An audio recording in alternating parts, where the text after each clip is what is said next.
I think we're live Yeah. now, like right now. Awesome. I'm so beyond excited for this right now. You have no idea. Yes, I'm checking it out to make sure we are live. We are live. I'm so first I gotta start with this. Welcome to Alive with Joey, the first ever episode. I am honored to be your first guest. I am like, I don't even know really how to even start this, because it's this. Well, we talk about manifestation a lot and things coming together, and this is my face hurts. You've been smiling all day. Yeah. So let's ask. See, I feel like I just cut out there for some reason. Connection is unstable if your Wi-Fi. Try plugging in your router and moving closer to it. So I think there's a little bit of a lag. Let me see what's going on here. Let me see if I can change it. I might cut out for just a second. Okay. Give me 1 sec. Let's try this again.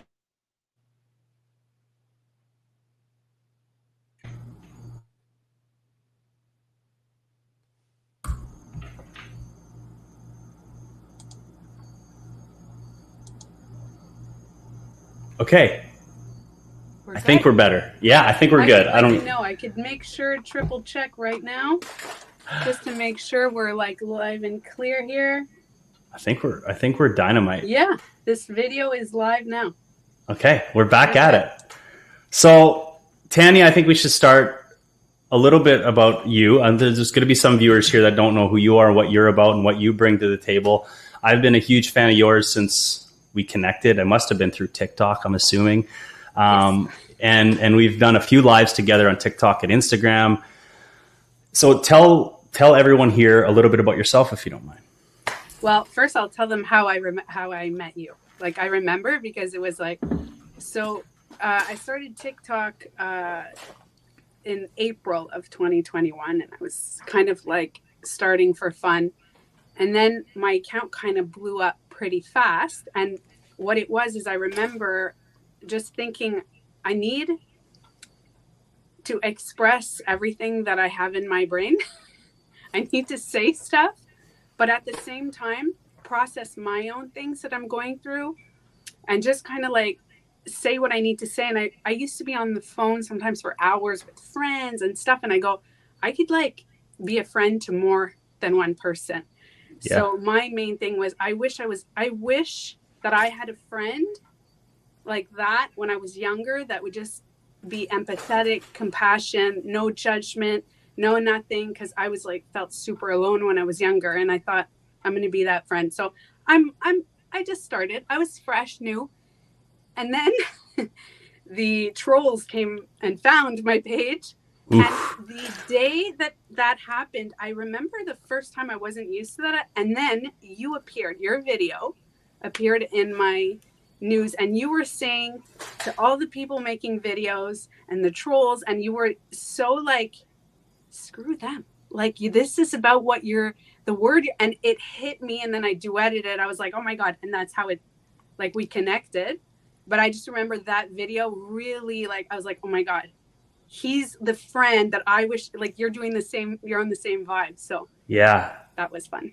That's awesome, because I remember when the trolls started hitting mine too. It's like you start this content, you start creating this stuff and putting your, what I always wanted to do is uplift people. It's what I've always loved to do. It's just who I am, and it's always been who I was, but I never truly fully stepped into it. So when I started doing the social media thing, it was a big deal, especially because, the fear of judgment I had and other things with different groups of people from your past. But when the trolls started coming, and, it cut me. But then, it cut me pretty deep sometimes, some of this stuff. But then I realized why I did it. I remember what some people have, did for me in the past, or when someone would send me a video that was inspiring and what it did for my heart, or when someone told me their story of perseverance and walking through the thick of it, when they're really going through the depression and anxiety, which I suffered from for years. It changed me. A video can change you. So I realized quickly, like, even if there was 1,000 trolls, but 5 people got something valuable from it, or one person, that ripple is massive. So That's really cool. And sometimes the trolls or the like mean hater people, sometimes it could be people that we know even. Like those. Oh yeah. So in a way, it's like we already are affected by them, and then it's on a bigger scale. And your video really, like, there was like a shift that I happened in my head that I was like, who cares about those? I know. And then I was going really deep into projection and all that stuff. And so what I do going into what I do is I'll tell you a little how it started.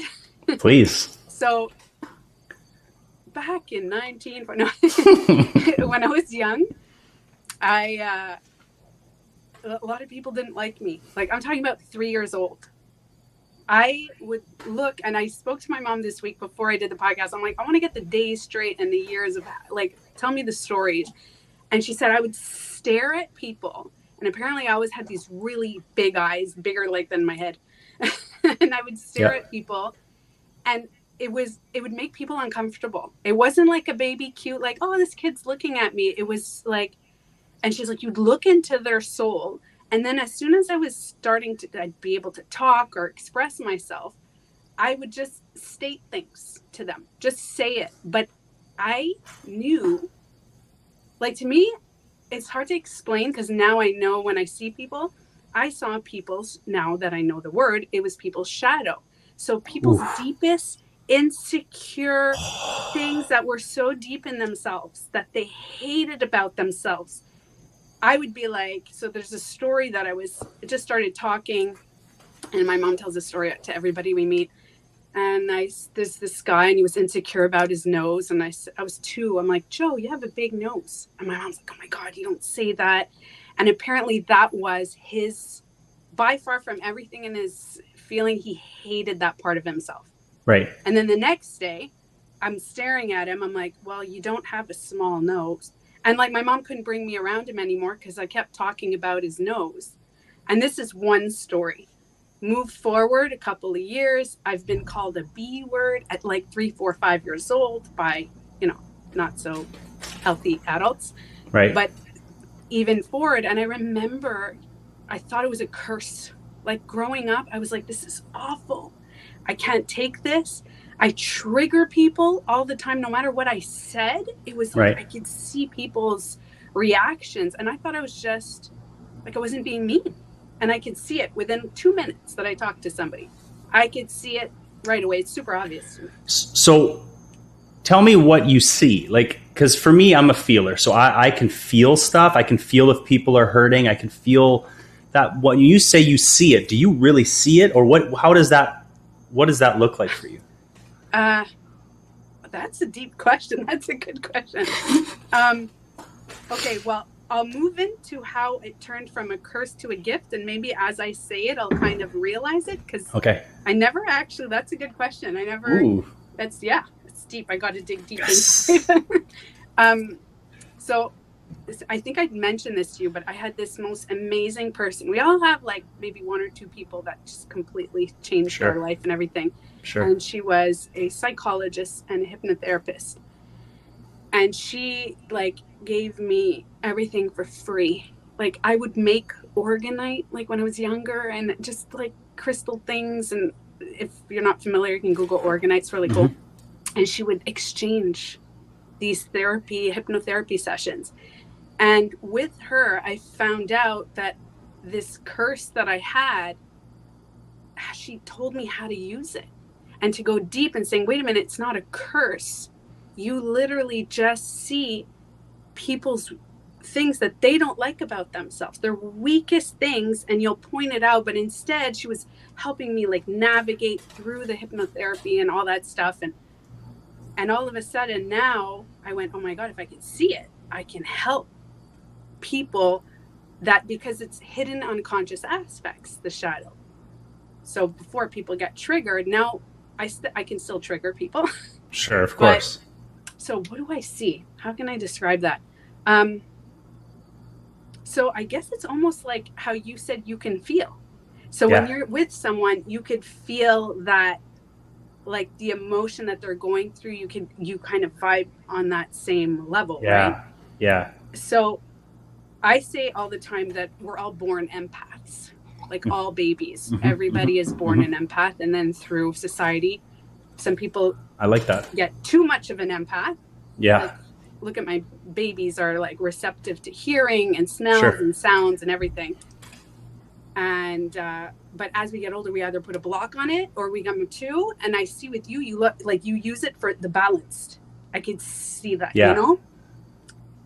I kind of think it's the same thing for the shadow. Like I look and I just see people talking. I can't explain it. I don't know you know what? This is for maybe another podcast that I got a whole other one. Say, what do I see? Because it's almost like somebody is talking to me and it feels like unconsciously, I know that they're saying, well, I've had childhood traumas. I don't really like myself physically, and I don't like it's like they're saying that to me, and I'm like, okay, I could hear it, but I don't hear it. Man, it's wild you say it, because especially in the last 6 months for me doing my work with my clients, and I think whoever was on my last meditation on Sunday, you were there. That's right, you were there. I still don't consciously remember a lot of that, but it happens a lot in my sessions when I'm doing one-on-one hypnosis work. So I'm starting to see more, but what I'm realizing is, I used to always say I struggle with my third eye in meditation when I close my eyes, visualizing or getting visuals. It was always wishy-washy for me. Sometimes it could be pretty visual. I could see, I know what I'm seeing. And then other times it's just a knowing. But I'm starting to see now without closing my eyes. I'm seeing things like in layers, like I'm looking off into space. Like I'll be in my session and I'll be listening to whoever my client is, and I'm looking at a certain thing on the wall and I'm looking past it, like a magic eye. You know those magic eye books? We're going to get in. This is going to lead to the shift. Okay. Because I'm seeing things now happen. And I had one client where it was the relationship, I'm getting goosebumps already, the relationship with her mother.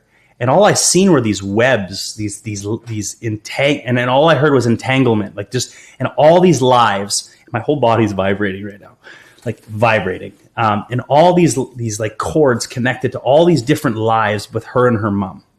And I saw it, but not while I closed my eyes. Like I could see it happening in a different layer of reality. It's so hard. I get it. It's so hard for me to explain it because I've never really researched this stuff. I very rarely research any of the spiritual realm because I don't want to go down anything and get influenced. I just trust and I feel and I experience. And I have some very close friends who will help me with that. And I'll explain something and they'll be like, oh, this is what happened. Then I'll read it and my mind will be blown. Yeah. But it's interesting how you say that's how you experience it.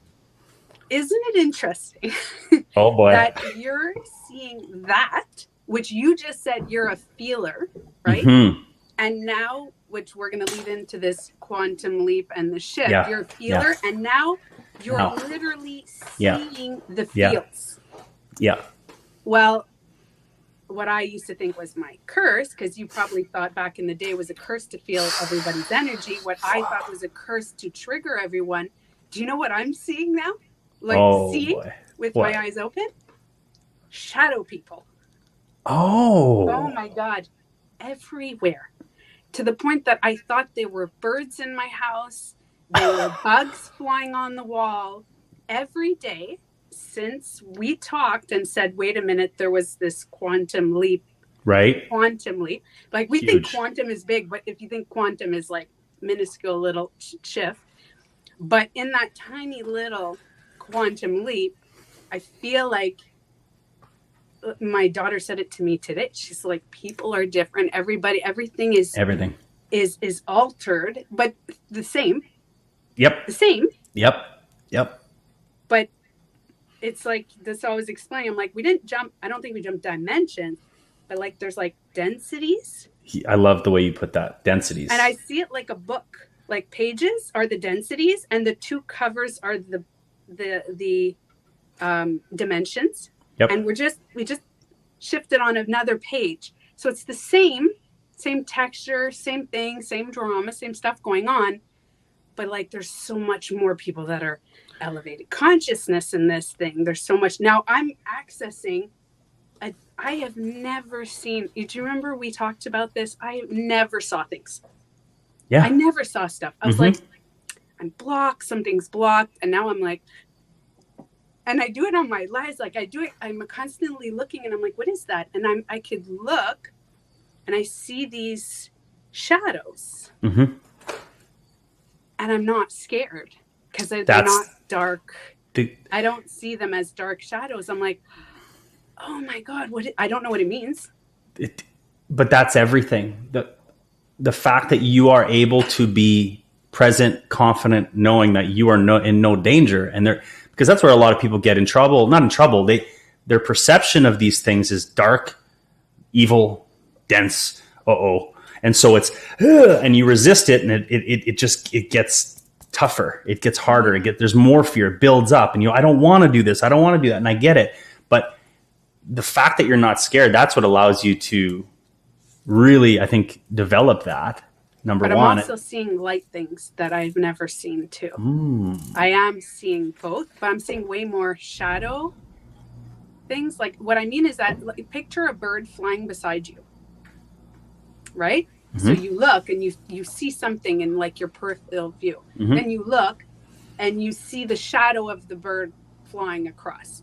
I will look and I see like something, and it's always about like this big or that big, and I go, and sometimes I follow it, and I'm like, my cat does this, and I was like, oh my God, that's why we're so connected. My cat constantly. So this is something else that's weird. My cat, since I've got him, we rescued him. He looks above my head all the time, and like. Does this like and you're like, what? And I always go like, what is it, a fly? Like, and then I get all freaked out because I'm like, there's nothing. He always does that. So now I'm like, oh, I get it, you're seeing shadow people. It's or shadow people, but it's like, anyway. So let's jump right into this shift that you and I talked about last week. Tell me a little bit about your experience in the what was it, those few days or weeks, whatever you felt there. Tell me what you felt and how things changed for you. Well, it was very sudden, like super sudden. So I had, now I'm going to say this is my opinion. It's a belief that I have that I could not be real, cannot be true. I'll give you my opinions and my beliefs concerning the shift. But like I said, I think that whoever feels something else is true for them. I know. Right? So it's not like people are like, oh my God, she's right. No. If you felt something different, it's true for you. So the one thing that I got a lot of people asking me, they're like, oh, I didn't make the shift. I'm like, no, that doesn't work like that. Everybody made the shift. Everybody, this is a whole other density. There's another version of you in the other density. They're just, it's not that we don't make a shift. Some people are not good enough. It's like still the insecurity of we didn't make a shift. So how it happened with me is there was a lot of healing.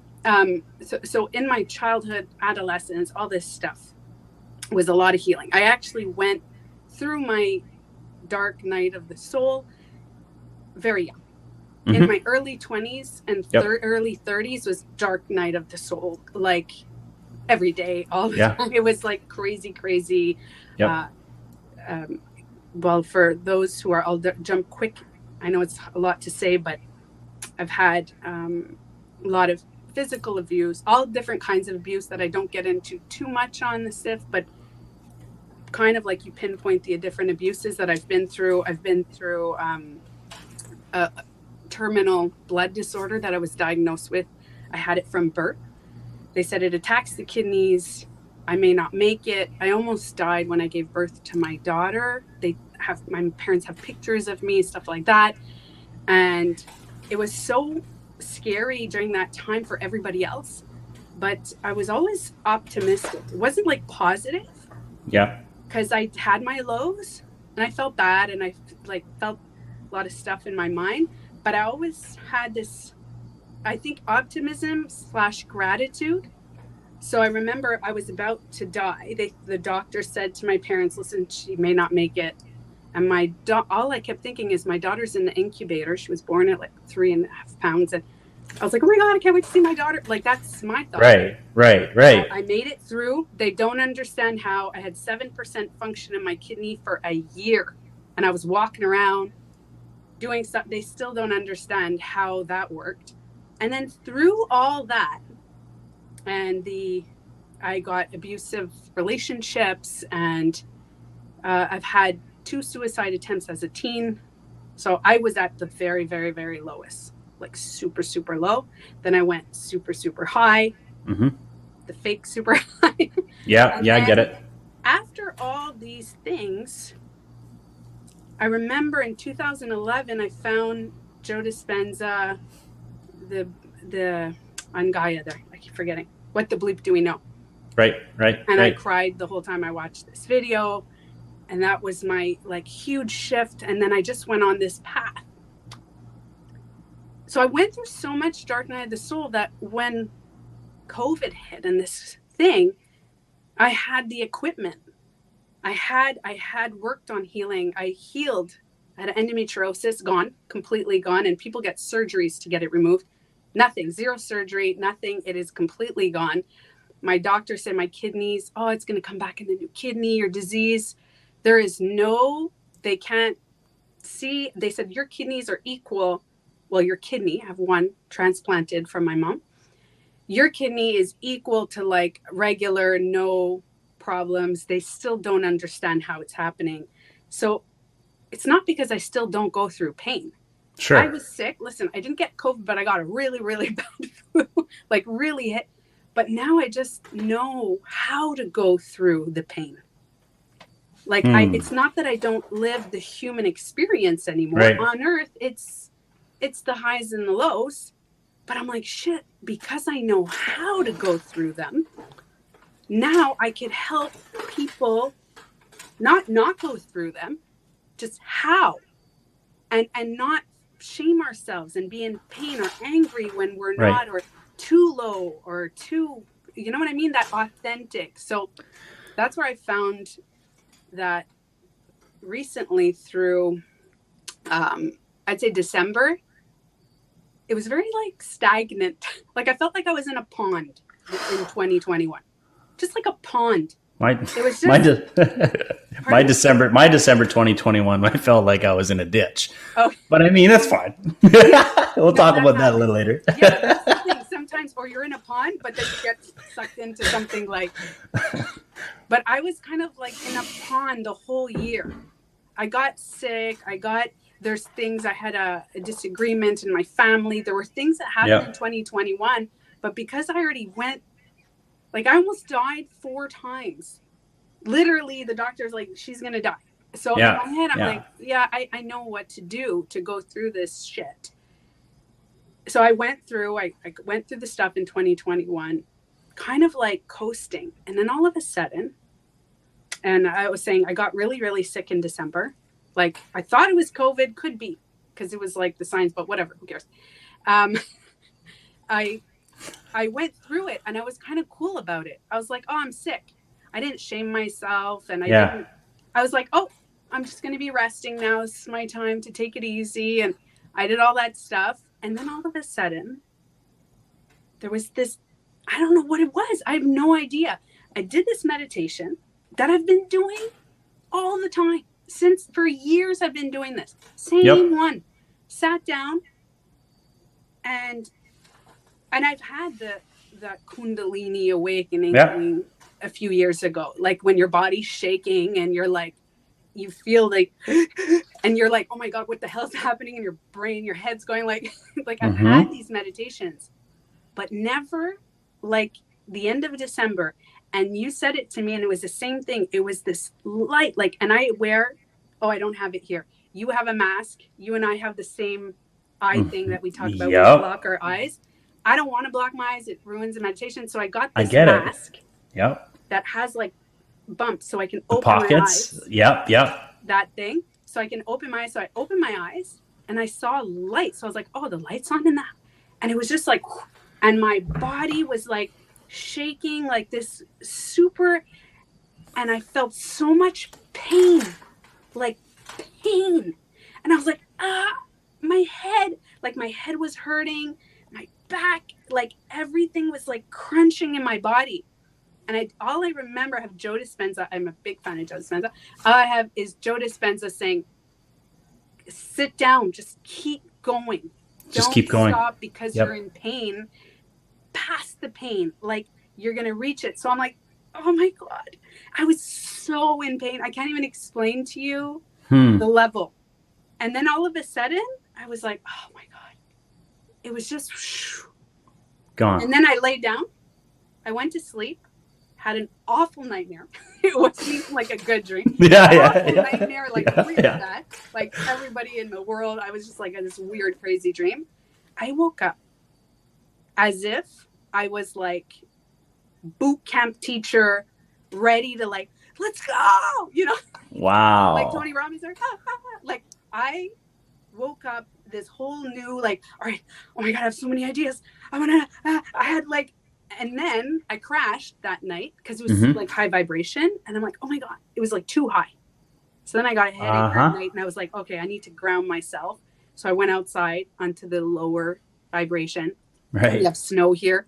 I was sitting in the snow with my snow pants and I was like, I put my cat too. I got my cat, the purring of the cat is like lower vvibration. Yeah. I was like, what is happening? And then I talked to you a couple of days later and we're both like,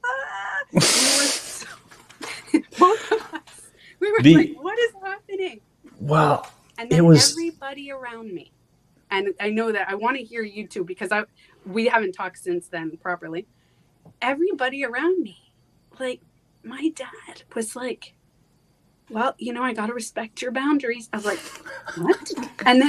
And then this person, like specifically, I'm not going to mention any names or who they are, but somebody this is the 3-dimensional world, 9 to 5, this is what it is. Yeah.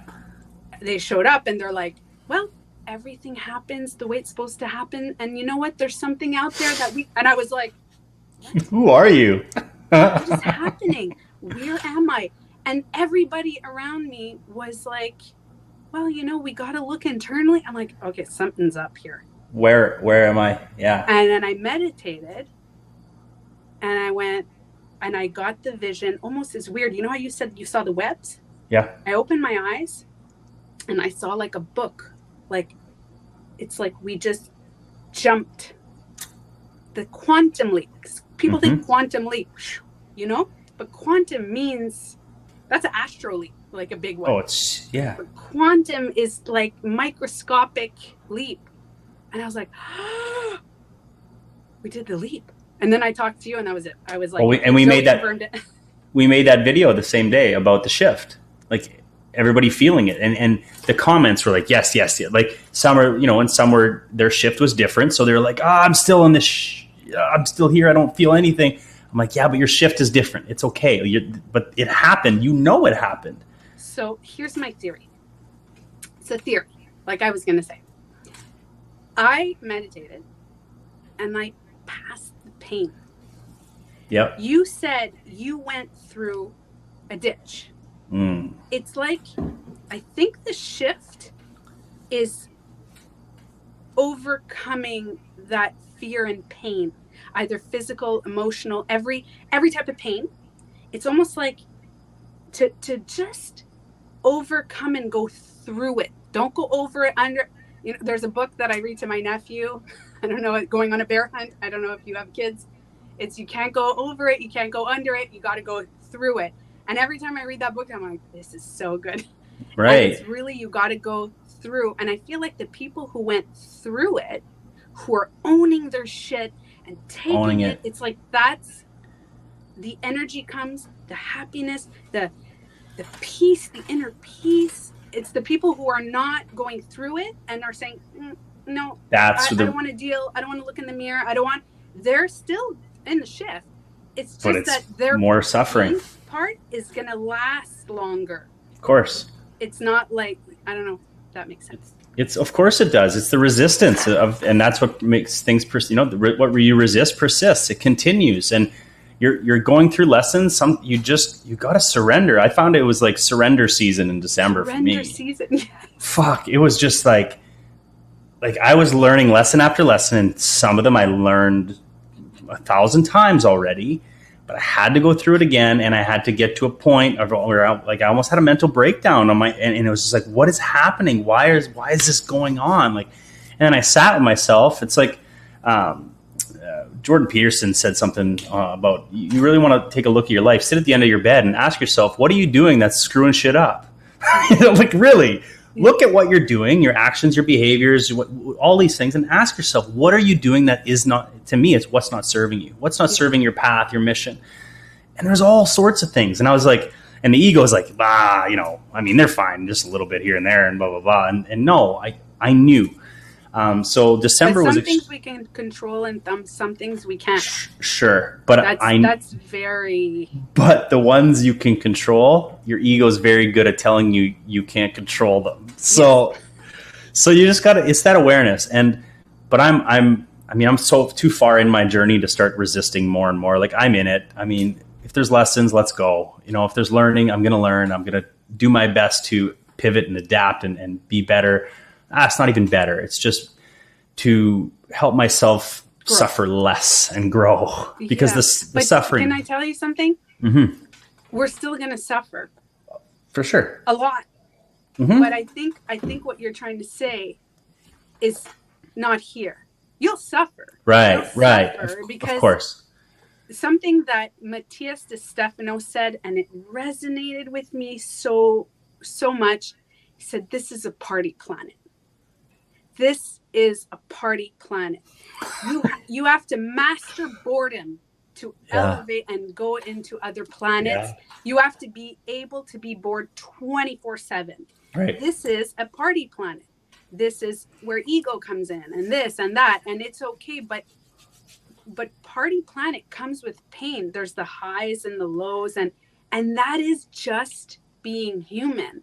But I realize the only thing we can control of that pain is that, listen, sometimes we can't control cancers, or if I was born with a terminal buzz, like I couldn't, when I'm a baby, I can't control that stuff. There's sometimes other people around us have their issues that they put on us. There's things that we can't control. The only thing we can control is anything that's coming from our brain, because that's ours. Like our reaction. Else, right. Yeah. The weather, we can't. No, of course not. But this is like, we can, like, okay. And it's, Kelsey Reese is saying surrendered. And you said it, surrender season. I think, to me, 2022 is about surrendering 100%.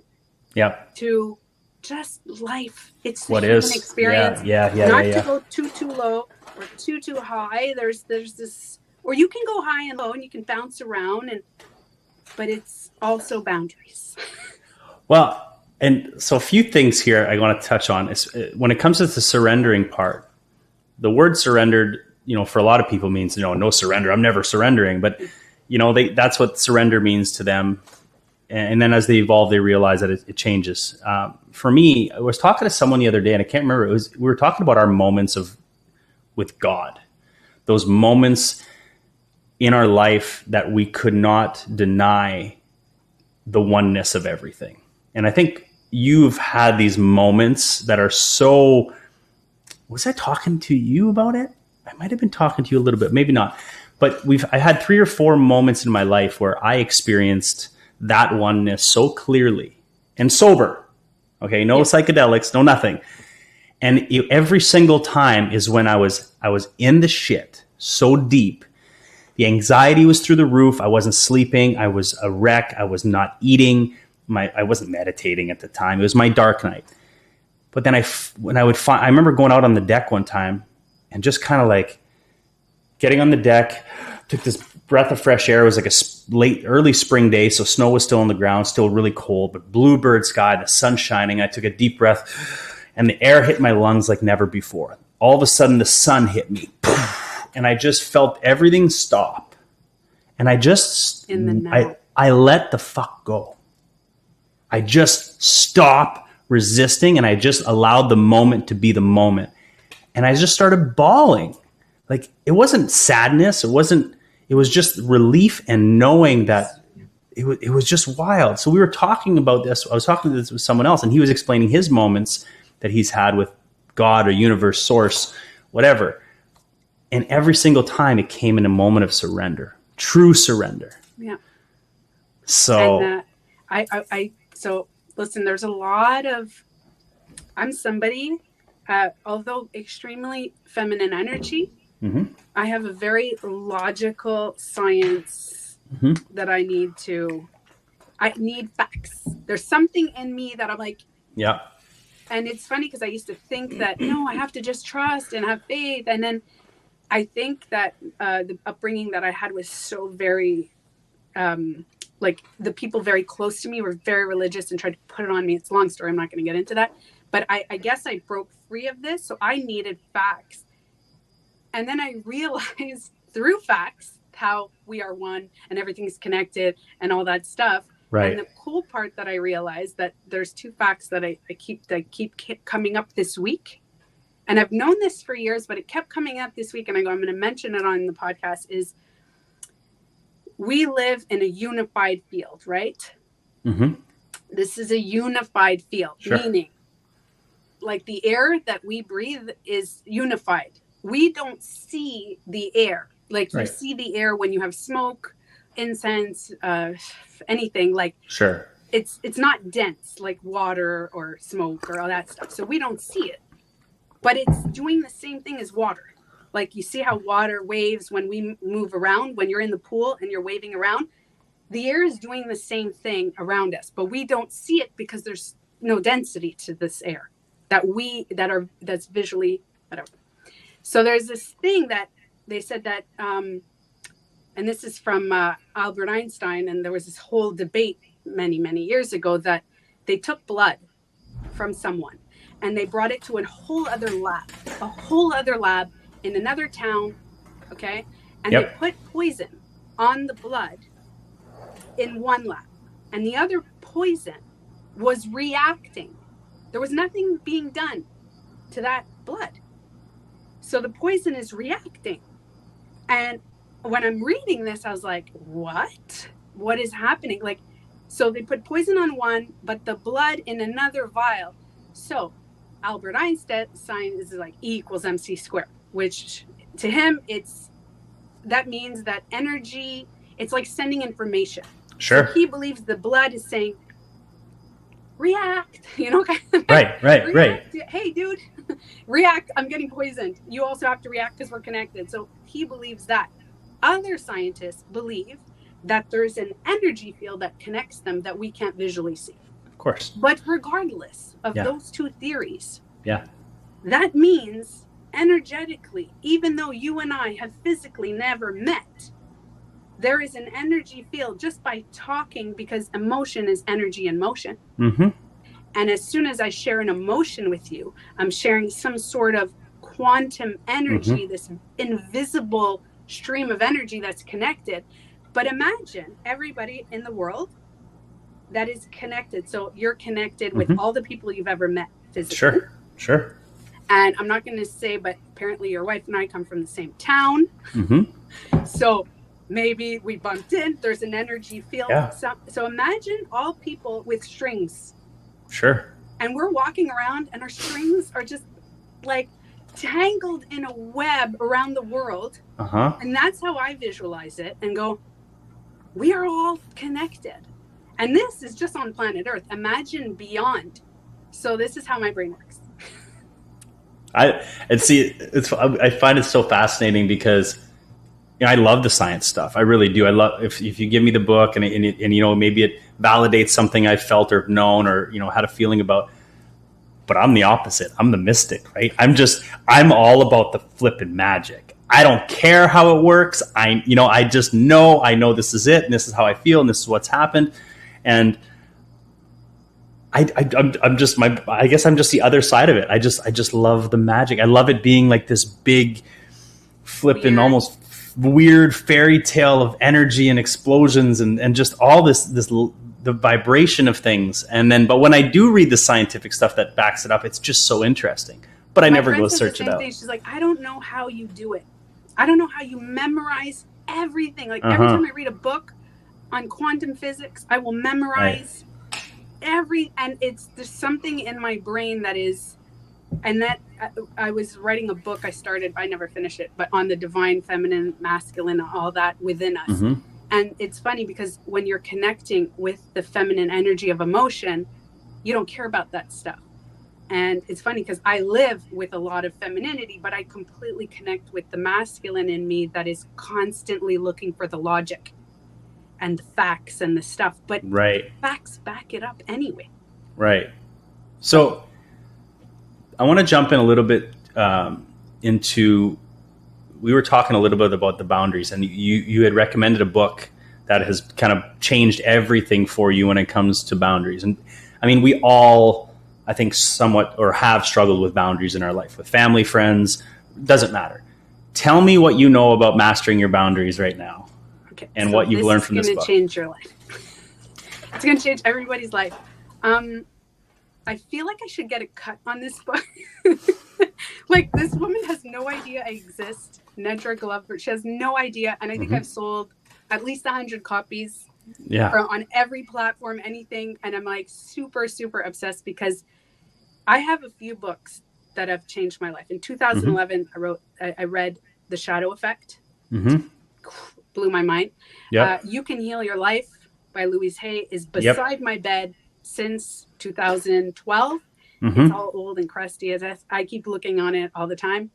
And this boundary book. And it's, I forgot the name. You know why? Because I took the cover off. I like a raw, hard cover. I love that too. I get it. I hate the paper that wraps in. Is it by Kendra? Set boundaries, find peace. Oh, set boundaries, find peace. Or something boundaries, find peace. I know there's something but anyway, Nedra Glover for sure. Okay. Nedra Glover. So this is, she has a workbook.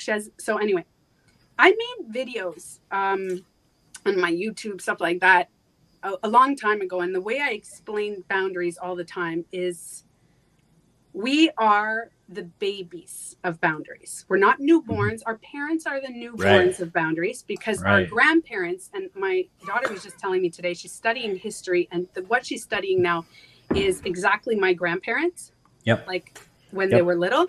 And it's your wife, they were not allowed to vote. And because of all this nonsense, you were allowed to beat your wife with a stick, a certain thing. There was nobody, and you couldn't speak up. Even as a man, you can speak up to your boss. There was no boundaries. Didn't exist, doesn't exist. So our parents, the little, well, depending on how old your parent is, but I say like the baby boomers, were like, hey, we can get divorced. We can have, so that's these newborns of like introducing boundaries. And now they raised us. So we're like, we don't know. So what do? Well, cut off. We are the masters, our generation, masters of the cutoff, because we don't know how to set boundaries. Right. And think of like a little toddler, like a 1-year-old that's just like, that's us. We have no clue what we're doing. Are you calling me out right now? Oh, no, all of us. All of us. We don't even know, like, what do we say? And then we don't know we don't want to cross other people's boundaries, but we are. And we're like, oh shit, my bad. And then it's like, we're trying to navigate, and then we have our little kids, and our kids are kind of like the preteens of boundaries. So they're what I like about this is my daughter's teaching me about all the difference between the genders and and we're learning about all over the world, about different races, about cultures, about everything. Right. And I'm like, oh, so now there's new boundaries that are being set. So I think we should all jump on this train boundary. And I'm like, I want to be a better boundary person. And I've been applying boundaries, and I am not joking. I don't need to cut anybody out of my life. There could be, unless obviously there's like verbal, physical abuse, all that stuff. Right. Yeah. But I mean, there are people in my life that are not really positive people. They're kind of like fairly and they bring me down, and they can be negative, or high expectations of me that I need, all that stuff. And I have to tell you, this book, I've been reading this book, and not just this book. I've been super researching boundaries for a solid year and a half. Right. But this book, by far, boundaries with ourselves that we don't set, we don't follow. Just health boundaries, self-love boundaries. We just cross our boundaries all the time. Somebody's like, come on, have a beer. And you're like, no, thanks. Come on, just what? Okay. Like, totally, it's your own. Boom. Or food. Have a cupcake. Have a cup. No, thanks. Have a dessert. Come on. We're all having, okay. Yeah. Like, we cross our own boundaries. Other people, and I've been setting boundaries, and all my relationships around me have been like it's insane.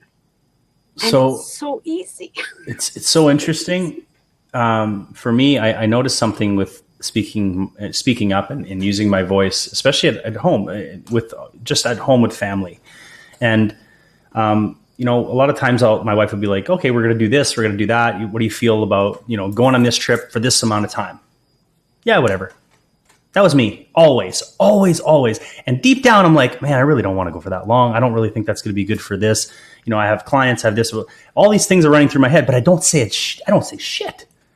And then I get into it, and she's like, okay, perfect. So she organizes, she puts all resentful. She puts all this work in. She does all this planning, then you feel guilty, thinking everything's good. Then I get there and I'm like, why are we here? And I'm bitter. I'm not in the moment. And she's like, you always do this. And I'm like, then my ego gets triggered. And I'm like, what do you mean I always do this? Then I'm sitting back. I'm like, oh shit, I always do this because I didn't speak up. And she asked me 3 or 4 times, are you okay with this? You good with this? Yeah, I'm good.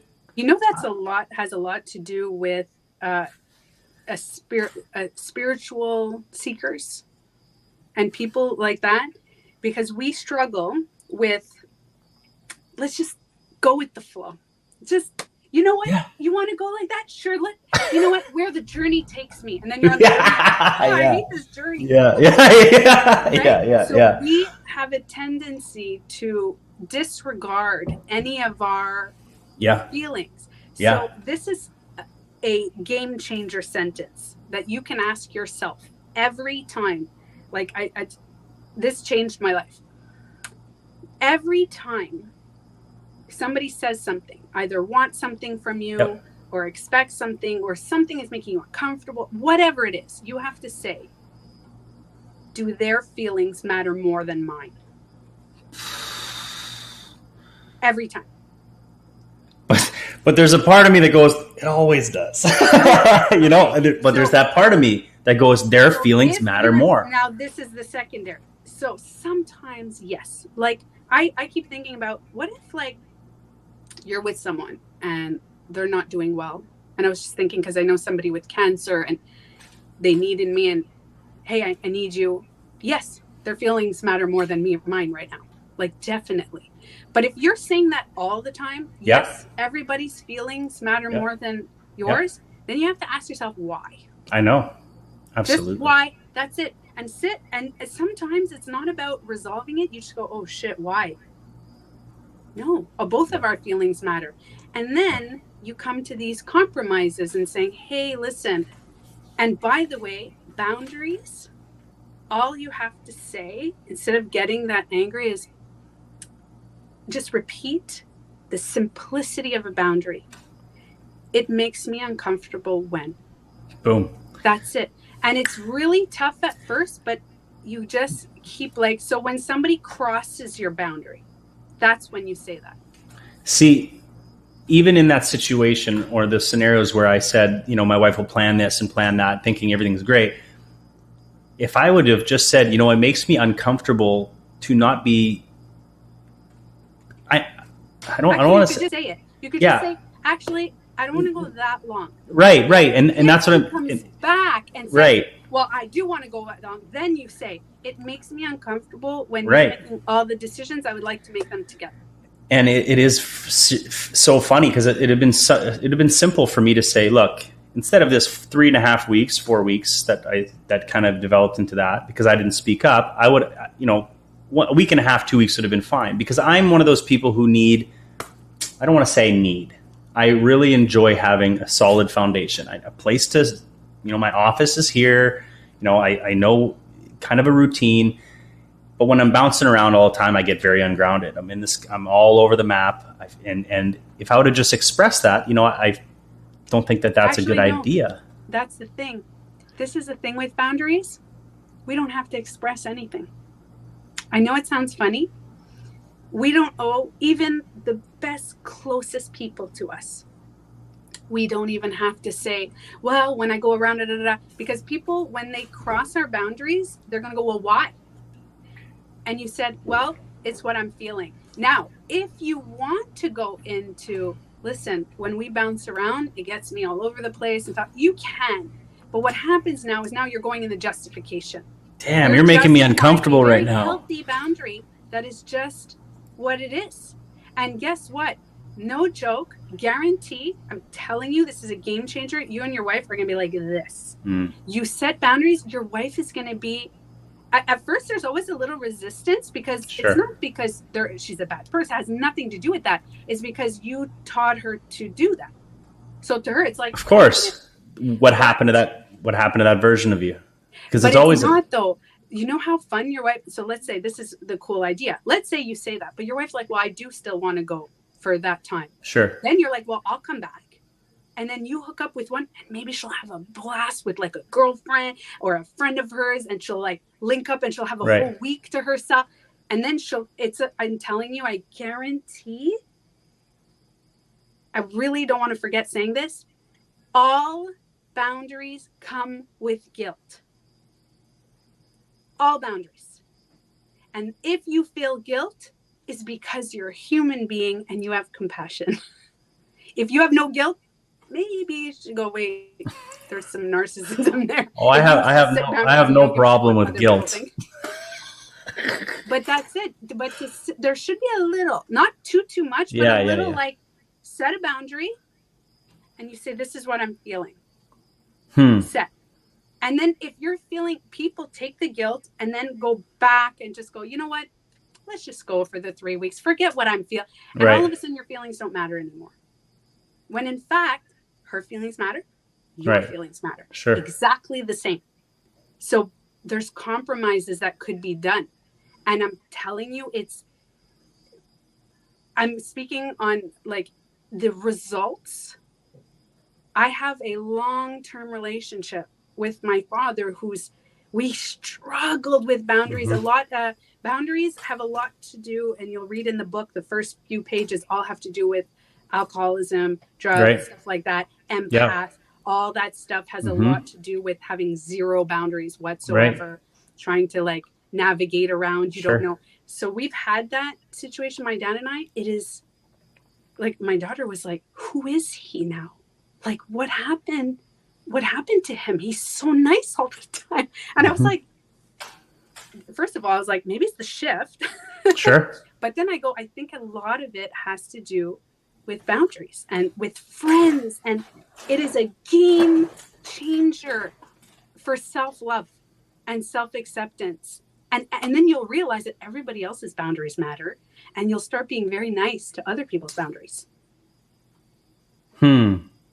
I like this. I'm going to read this book. Well, we talked about it earlier. I think it's, Okay. So because we're keeping this show to an hour, I want to move forward a little bit. And I want to ask, I want you to be, I'm kind of blindsiding you here. I know that face. Well, one of the things about my show is vulnerability. It's openness. It's open, raw, and vulnerable. Those are the 3 words I picked for this show.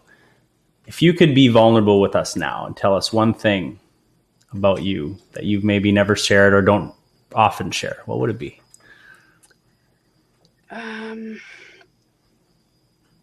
Something I don't often share. Or maybe something uncomfortable. I have to be honest with you. I share a lot. Yeah, so do I. I have to tell you, I was like, in the last few years, I share so much because I want everybody to know that everybody's feelings matter and all that stuff. There is a situation that happened, and I know we talked a little bit about my lowest of the low in my life. emotionally low, not physically. I've been on physical lows. Mm-hmm. There was an emotional low that I had when I was about 14, 15 years old. This is I have to say, like, there's content warning in this, because I don't want to trigger anybody. I don't want to, so I'm going to kind of be vague on some of the things, because I know it's a live broadcast. So I took like a bunch of stuff, like pills stuff. And I woke up the next day, but I remember like sweating and shaking, and I was very young. It's like, because I remember being at the house. I don't know the exact age. It was about 14, 15. Oh my God. I just saw these shadow things. Oh, my heart just started to, well, yeah. This wasn't the worst of the worst. It was fast forward, and I found out I had my first boyfriend, whatever, who had like 5, 6 other girlfriends. I found out the same matter of months that I had the kidney failure, the terminal disease. I found out, and they told me that I have one working ovary that only works about like 20-30%, only one. So I may never have children. And I found all this out. I was about 19 years old. And what put me over the edge was the cheating guy that I had. But I hated myself. I hated myself from young, that when I would do I had a hypnotherapist that had to tell me to go deeper and deeper just to find good thoughts. Like I had just, from my childhood, I didn't have any good memories. Right. And the good memories were kind of toxic. Like there wasn't good stuff. And then I took a bottle. So this is very descriptive how they said it. I took a bottle of pills. I don't know, remember, with alcohol. I don't know what I did. And I remember on the last pill, it was a big jar. I went, I don't want to die. Like, it was weird. Just this over feeling of, I don't want to die. And this story I tell, I've said it a few times in my life because I'm incorporated. I was lying in bed, and I took that last pill, and I was lying on the thing, and I was crying and crying and crying. And I was like, I got up and I went, I can't die. I can't die. And it was weird because I don't even remember feeling like I wanted to die. I even said for the whole week, I planned this. I was like, everybody's going to be better off. They're going to be sad, but it's going to be like, oh, finally she's not around, all this stuff. And I ran to my stepfather and I said, I don't want to die. I don't want to die. I kept saying that. And he's like, what do you mean? And he pushes me aside. He sees the bottle. He sees that, calls the ambulance. I'm in the hospital, stomach pumped, all this stuff. And I'm not going to say the whole detail because I know this is live and my parents didn't react well. They weren't very kind of it. So I'm not going to talk about that on their behalf. But they've done a lot of shifting, good healing internally. And it doesn't make me cry anymore because I know I had to go through that to be where I am now. So things don't make me cry anymore. But I just remember feeling that I didn't talk for a week after that. For one whole week, I didn't even say a word. And this psychiatrist put me on medication and all this stuff. And I remember lying in bed and I was crying and I was like, well, maybe I could still do it. Maybe I could. And I was finding ways to, like, maybe I could hang myself. Maybe that's faster. Like, I was still in this stuff. And I've told this story before. And there was one point that back in the day, I was like, oh, that's when my medication hit me. But it was a very weird. And I was crying. And I felt somebody hug me. And it was gone. That feeling of wanting to die was gone in my bed. And I went, and I remember trying to cry, and I was going, like trying to cry, and it was gone, like not a tear. And then it went like uphill journey. I would read tarot cards. I kind of went into the spiritual path. Yeah. Fast forward to my first hypnotherapy session, inner child work hypnotherapy. I sit down and she goes, what do you see? And all this stuff. And she gave me the CD. I did it that night again at home. And I went into a self-hypnosis. And all I saw was myself crying. And I went, me now. And I went to hug myself. And I went, holy shit. I just got shivers saying this. I went, And then when I opened my eyes, I was like, oh my God, did I visit myself in the past? Was it me? Because I used to say I was an angel. It was an angel that felt that it was hugging me. Sure. And then I went, oh my God. And I cried for 1 hour as an adult, going back and hugging my teenager self. And I was like, I don't know what that was, but I believe that it was this loop of, I went back and hugged me and said, hold on, look at the life. You have a daughter. You get these like cute little animals. You have a cat that you're like this. You have a whole baby girl that's going to grow up and be like this whole, she's going to change your life. You're going to meet people. You're going to meet people that love you. It's okay. Don't stop here. I felt, and that's what I was saying to myself. And anyway, that's my I am so beyond grateful for you sharing that. And I'm so glad I asked. Thank you. Because that hit me 1,000 times. And I think, and I think it hit everybody else as hard, if not harder. But I can resonate with that so deeply. I never had a plan. I never attempted anything like it. But, the thoughts and those, like, you know what, it'll be fine. Close. Everybody's going to be, is so close. The darkness is so, and sometimes you wonder how you're going to get out of it. And something else hits you and you wonder, is it just all worth it? But I am so grateful for all of it. Yeah. Like all of it. So grateful because you and I both, we get to share and we get to help and we get to help people understand how important their story is, and their voice is and everything they've been through. It's just amazing. Okay. Last question. Okay, go ahead. We could go through it. That's what I want people to know. Why I share my stories always is that I like that I went through dark, and that's one of my darkest moments. I've had even worse that I still haven't talked about, but those there's reasons I can't talk about certain things. It's just not for me, but live and stuff like that. But I've gone through stuff and I'm like, it's how you go through it and if we share it and say, hey, look, you have this life that you think is not worth anything and it's shit. And we don't know what we can be in 10 years. I thought it was in the cards. I was destined for a shitty life. Like I was convinced that was my life. And I'm like, oh my God, if I only knew, if I would have had a glimpse, I wouldn't have. Right. Exactly. It's perfect. So that kind of segues into this perfectly. Now, after everything you've been through, what does it mean to be alive for you?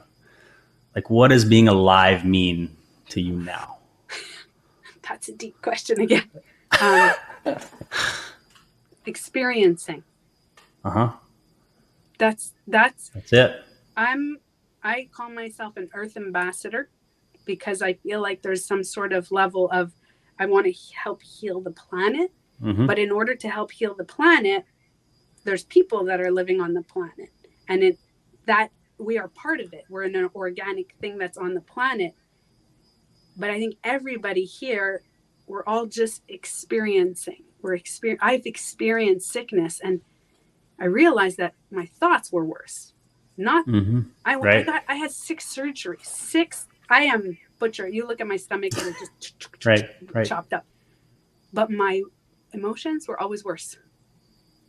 And I realized we're just here to have experiences and experience and taste and love strawberries and cry and get angry and go in our ego and then go out of our ego. And then, and we're all here doing the same thing. So for me, every time something happens, whether it's really good or not, I'm always like, well, this is a cool experience. This is a fun. Love that. It's different.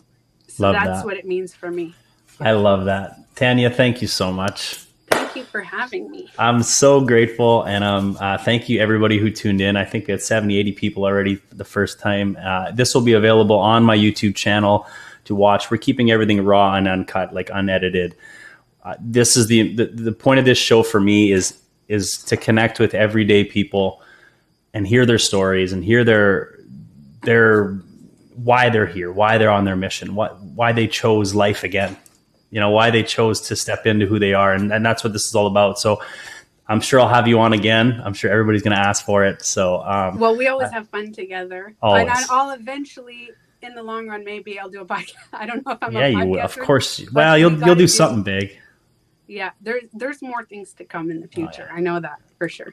Awesome. Well, thank you so much again. I appreciate you. I'm very grateful for you, Joey. Honestly, big time. You have been although we don't always talk, there has been some deep internal reflections and everything like that. And I said, my brother from another mother. Always. I'm honored to be part of the family. All right. Thanks, guys. This is our first Alive with Joey. Join us next week. We have Jen, the awesome mom from TikTok, psychic medium. We're going to talk all things psychic and mediumship and all that fun stuff. So I will see you next week, same time, Wednesday, 7:30 Central. Love you all so much. Thank you.